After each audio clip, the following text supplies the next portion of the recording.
За бүгдээ хамтдаа өнөөдрийнхөө чимээгүй цагийг эхлүүлье. За өнөөдрийн чимээгүй цагийн сэдэв эрүүл мэнд гэсэн сэдэв байна.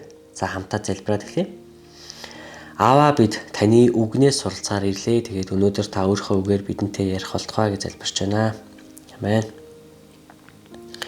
Бид дуулал 139-р бүлгээс Бурхан хүн нэг бүрийг ямар дотн мэддэг тухай үзэсгэлэнт зураглалыг хардаг. Тэр гид дотрыг минь хэлбэржүүлж, эхийн минь хөвлөд намайг бүрдүүлж, мөн төрхөө олоогүй хөврөл байхад минь харжал байсан. Тэрээр биднийг аимшигтай болоод гайхамшигтай бүтээгдсэн нэгэн гэж дууддаг. Бидний Бурхан юутай гайхамшигтай вэ?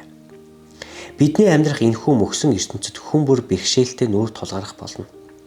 Зарим үед эрүүл мэндийн асуудал биднийг явардаг байхад, заримдаа бид өөрсөддөө асуудлыг авчирдаг.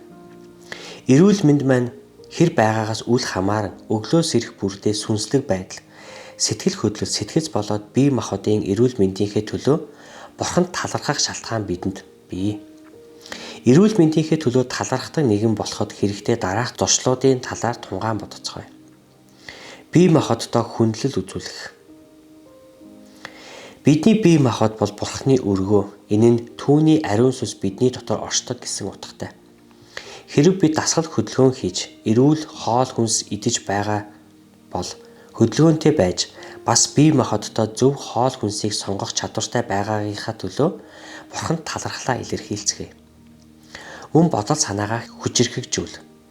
Харамсалтай сэтгцийн өвчин бол бодит аюул бөгөөд ихэнхдээ хүмүүсийг хоригдол мэт болгодог. Бидний ихэнх нь түүний зарим хувилбартай тэмцэж буй хэн нэгнийг мэддэг бөгөөд үүнийг удирдахад хэцүү байдаг. Хэрэв бид ийм тэмцэлтэд тулгараагүй бол хүнд үеийг даван туулахад нь бусдад туслах чадварынхаа төлөө Бурханд талархацгаая. Сүнслэг байдалдаа өсгсөн байна. Библийг унших, чуулганд явах, Есүсийн дагалдагчдтай хамт цуглах нь дэлхийн зарим улсуудад хориотой хэдий ч олон хүн үүний төлөө амиараа дэнчин тавьдаг. Есүсийг эрен хайх, эргэн тойрныхоо хүмүүстэй түүнийг хуваалцах эрх чөлөө танд байгаа бол энэ гайхамшигтай бэлгийн төлөө талархах. Энэ насандаа бид эрүүл мэндийн олон асуудалтай тулгарх болно. Зарим үеүүдэд бусадтай харьцуулахад илүү хэцүү байх болно. Сүнслэг байдал, сэтгэц, сэтгэл хөдлөл эсвэл бие махбодын хувьд юу ч тохиолдсон бай хамаагүй өдөр бүр дуулал 118-ын 24-ийг хэлж эхлүүлж байгаарэ гэж. За дуулал 118-ын 24. Энэ нь эзний бүтээсэн өдөр, үүнд хөгжилтөн баярлацгаая гэж.